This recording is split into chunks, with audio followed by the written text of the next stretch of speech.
Right, that's it from me for now. More news, obviously, on the hour. Have a lovely day/night.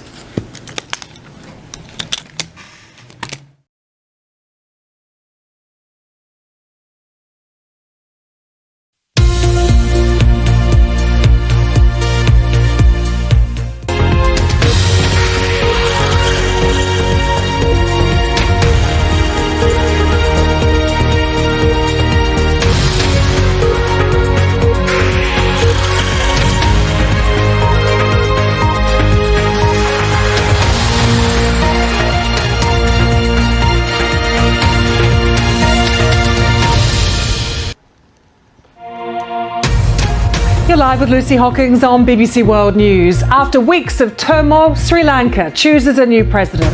Ranil Wickremesinghe is from the old political guard, so will his appointment appease the protesters and end the economic crisis? Wildfires still burn in several countries across Europe, a heat wave making drought conditions even worse. Mario Draghi tells Italy's Senate he's prepared to stay on as Prime Minister if the partners in his troubled coalition give him their full backing.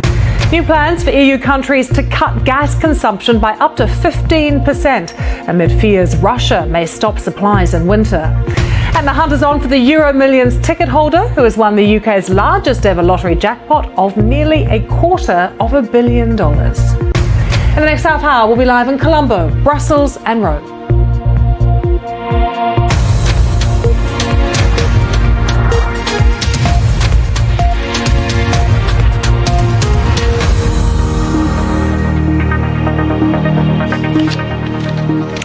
Let's start by bringing you right up to date with what is happening in Sri Lanka. MPs electing Prime Minister Ranil Wickremesinghe as the country's new president, despite his unpopularity with the public. He defeated his main rival for the job, Dallas Alahaparoa, by more than 50 votes, a majority bigger than expected. Mr Wickremesinghe said his election would mean an end to divisions in the country. Sri Lanka's ex-president Gotabaya Rajapaksa fleeing the country last week after mass protests. Let's take you to Colombo. I'm joined now by Bhavini Fonseca, a human rights lawyer and activist who has been at some of those protests. Bhavini, very good to see you. He has been pitched as a capable, experienced pair of hands, but I wonder how you see Ranil Wickremesinghe. Bhavini, it's been excellent to get your perspective and your thoughts. Thank you so much for joining us. Bhavini Fonseca in Colombo there. Temperatures across Western Europe are showing signs of easing on Wednesday, but the threat caused by wildfires is not. More than 30 fires are still raging in Spain, Portugal, France and Greece. In the UK, the number of blazes has surged after temperatures topped 40 degrees for the first time ever. Azadeh Masheri has the latest. Italy's Prime Minister Mario Draghi has decided to withdraw his resignation and instead called for a new pact of confidence from Parliament. Addressing the Italian Senate, he said there was an unprecedented call from Italians for him to stay in office. Polls show most Italians don't want early elections. The Senate will vote on Mr Draghi's speech later in the day, so let's take you live to Rome and join our correspondent there, Mark Lowen. Mark, I'm sure they don't want elections again so soon, so is there a real sigh of relief today in Italy? Yeah, we'll have to watch the developments throughout the day. Mark, thank you so much. Mark Lowen in Rome. The White House says Russia is laying the groundwork for the annexation of seized Ukrainian territory. The US National Security Council Coordinator for Strategic Communications, John Kirby, says Moscow's intention is to legitimize the annexations by holding what he called sham referendums. Well, as the war drags on, many people have decided to return to their homes in Kyiv, but they've been damaged, of course, and the government is promising millions of dollars in repairs. Some residents, though, have taken matters into their own hands, as Anastasia Grubanova reports. You're live with Lucy Hockings. Still to come, news of the biggest UK lottery win of all time. We don't know who's won though. Everyone needs to check their tickets. And we'll take you live to Brussels, the European Commission setting out their plans to reduce gas consumption over winter.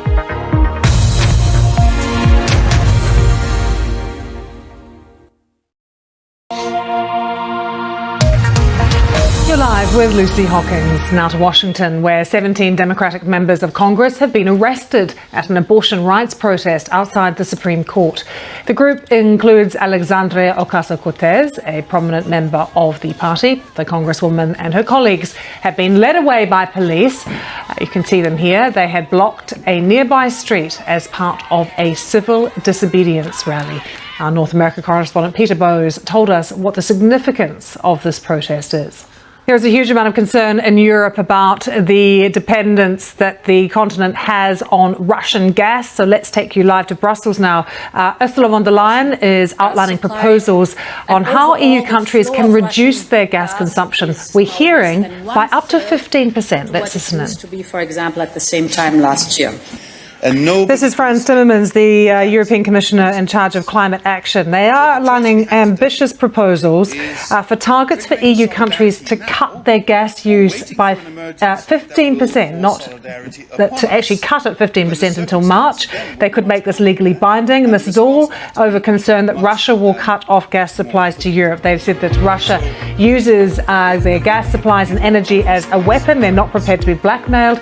They called on European Union countries to stay united and to express solidarity. Saving, storing and sharing energy was the message from that press conference in Brussels. We'll have more on that story coming up. Please stay with us.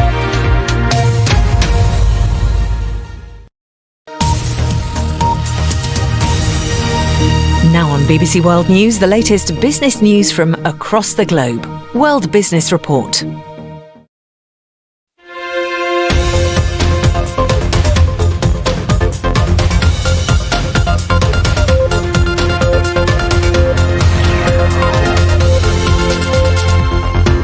The rising cost of living. UK inflation rises to its highest level in 40 years, with the Bank of England considering hiking interest rates by 0.5%. And streaming off, Netflix loses 1 million subscribers as it announces a crackdown on password sharing.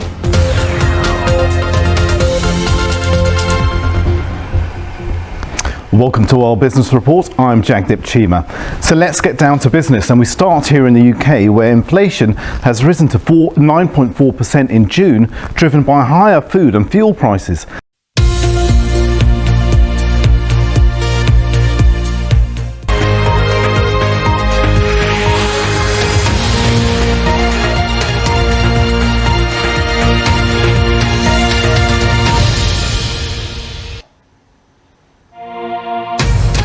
You're live with Lucy Hockings on BBC World News. Tackling the Russia gas problem. The EU asks its member countries to ration gas and cut their consumption by up to 15%, amid fears that Russia may stop supplies over winter.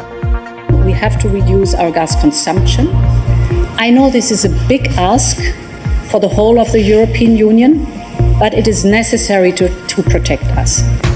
Sri Lanka's new president is Ranil Wickremesinghe. He is from the old guard, so will his appointment appease the protesters and end the economic crisis? Mario Draghi tells Italy's Senate he's prepared to stay on as Prime Minister if the partners in his troubled coalition give him their full backing.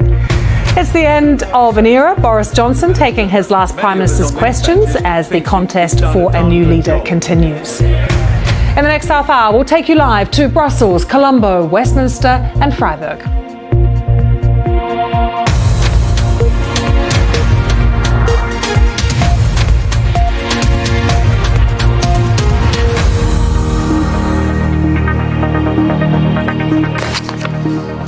The European Commission has called for EU countries to reduce their gas consumption by up to 15% to help the bloc stand up to Russia over the coming winter months.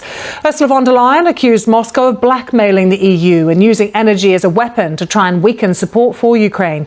The EU's executive arm also asked member states for the power to force through cuts if Russia cuts off the gas entirely. Lots to unpick there. Let's take you straight to Brussels. We can join our Europe correspondent, Nick Beek, who was watching Ursula von der Leyen then. It's extraordinary, isn't it, Nick, that we're talking about the winter months when we're all sweltering here in Europe with the heat wave. But can I start with a sort of a big picture question?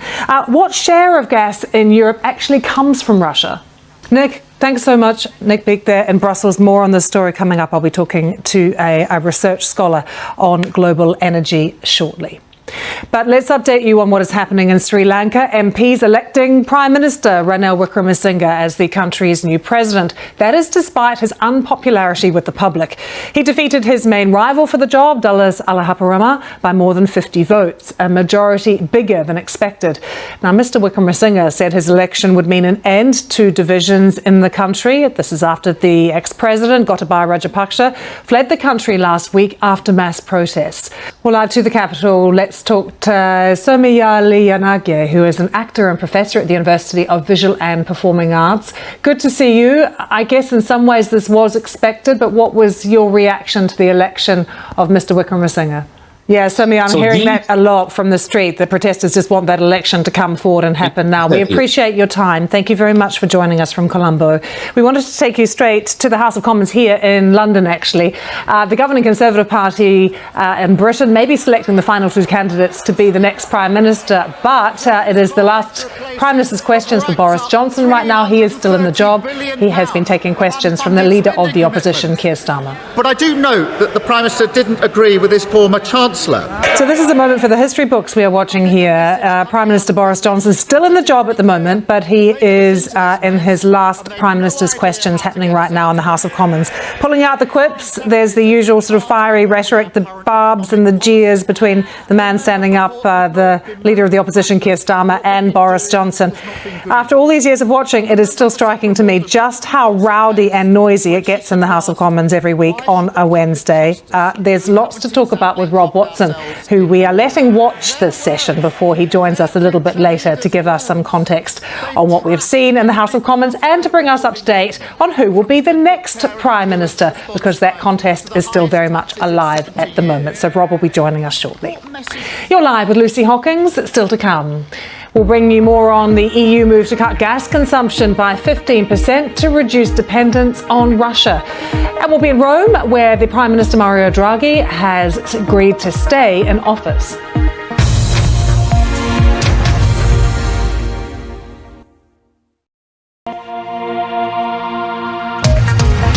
You're live with Lucy Hockings. In the last hour, the European Commission has recommended that member states cut their gas consumption by 15% and warns it could enforce that target if Russia cuts off supplies. Live to Freiburg, Christoph Ruhl is at the Centre on Global Energy Policy and joins me from there. Christoph, it's a voluntary target, I know, but how easy is it going to be for EU member states to cut their gas consumption by that amount, by 15%? Support. Christoph, really interesting to talk to you. Thanks for putting that all into context for us. You're welcome. Well, wildfires are still burning in several countries across Europe, where a heat wave has been compounding drought conditions in many areas. Some of the worst fires are in Gironde, southwest France. This was a campsite near Europe's tallest sand dune, the Dune de Pilat. Fires in the region have burned more than 200 square kilometres and forced 34,000 people from their homes. This was Athens, the Greek capital, overnight. Wildfires are raging, people forced to evacuate from at least 9 settlements and a hospital as well after the wildfire broke out Tuesday afternoon, 25 kilometres north of the capital. So let's take you live to Athens. We can join our correspondent, Victoria Craig, who is there. How's it going in the battle against the wildfires, Victoria?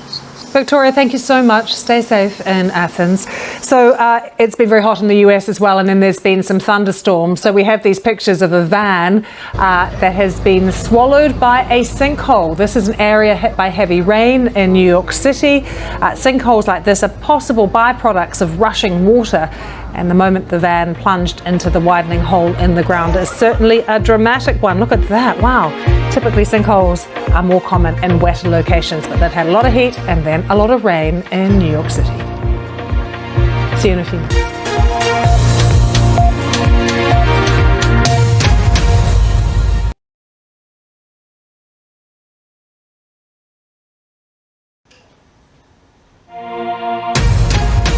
You're live with Lucy Hockings on BBC World News. Tackling the Russian gas problem, the EU asks member states to ration gas and cut their consumption by up to 15%, amid fears that Russia may stop supplies over winter. We have to reduce our gas consumption.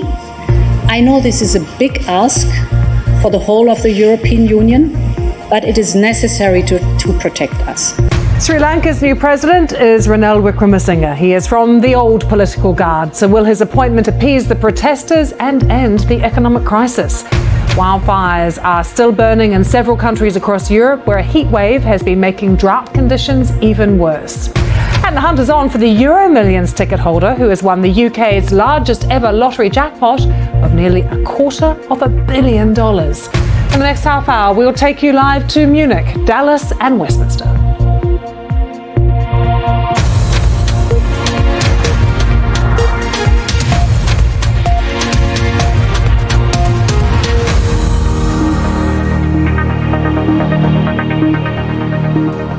In Sri Lanka, Parliament has elected Prime Minister Ranil Wickremesinghe as the country's new president, despite his unpopularity with the public.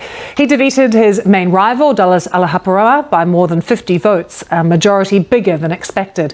It's hoped that his election will restore political stability so that the country can resume negotiations with the International Monetary Fund for a bailout package. The former president, Gotabaya Rajapaksa, fled the country last week after mass protests. I've been speaking to Bhavani Fonseca, who is a human rights lawyer and activist in Colombo, and I started by asking her how she saw the election of Mr. Wickremesinghe. Italy's Prime Minister Mario Draghi has decided to withdraw his resignation and instead called for a new pact of confidence from Parliament. Addressing the Italian Senate, he said there was an unprecedented call from Italians for him to stay in office, and polls show most Italians don't want early elections. The Senate will vote on Mr. Draghi's speech later in the day. Mark Lowen is in Rome for us and explains why many are keen for Mr. Draghi to stay. Let's talk more about the heat wave. Temperatures across Western Europe showing signs of easing in some places today, but they're heading east and north. Belgium and Germany are bracing themselves for the hottest day of the year there. Temperatures expected to hit 40 degrees in some western parts of the country. And remember, in France, Greece, Italy and Spain, there's still those wildfires continuing to blaze during the heat wave in Greece too, as we've just been hearing.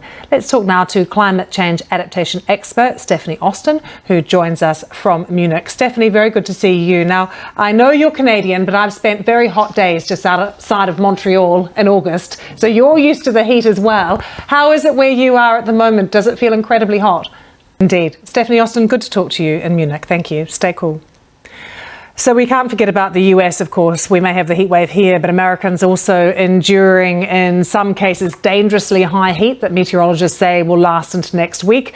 Forecasters have predicted the 3 hottest days in Texas since 2018. It's been 46 days since the last measurable rain around Dallas. So let's take you live there and join CBS correspondent Chris Van Cleve. We were speaking at this time yesterday. Chris, does it feel about the same kind of temperature, still incredibly hot there, even though it's early in the morning? We've got what is a very, very dry terrain. Yeah, we've got lots of those conditions here in Europe too, Chris. Thank you so much for joining us again from Dallas. Stay with us here on BBC World News. Still to come. It's not just the temperatures at a record high in the UK. The hunt is on for the winner of the biggest ever lottery jackpot. We're wondering who's got that hottest ticket in town. Everyone's asking each other.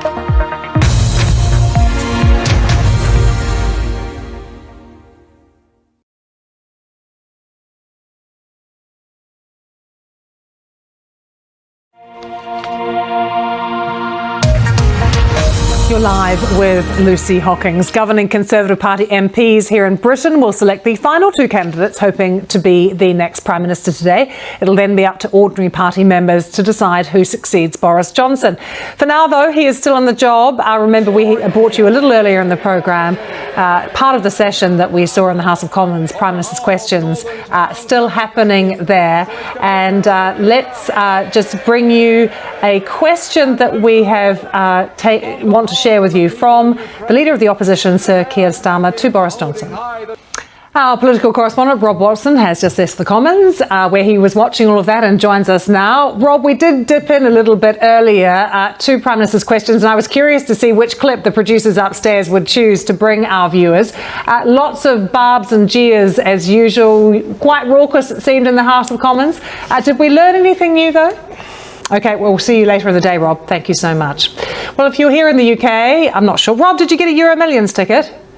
Normally I do, but I foolishly missed out last night. So did I. So many people seem to have had them in the newsroom, and I'm getting everyone to check, because you'd be very lucky if you haven't checked your numbers and then you pick up your ticket and you find out that you have scooped the jackpot of nearly £200 million. That's more than $230 million, and what is being described as the biggest UK lottery win of all time. We don't know who that person is. They may never let us know their real identity, but the hunt is on.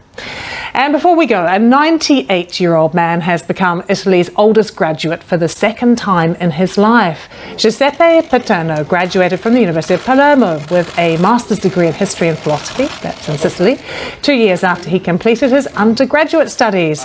He completed both degrees using a typewriter, which he got as a retirement gift back in 1984. One of the only people left using a typewriter. Congratulations to him. That is a fantastic achievement. Really lovely to have you with us. Hope you can join us again tomorrow. You've been live with Lucy Hockings.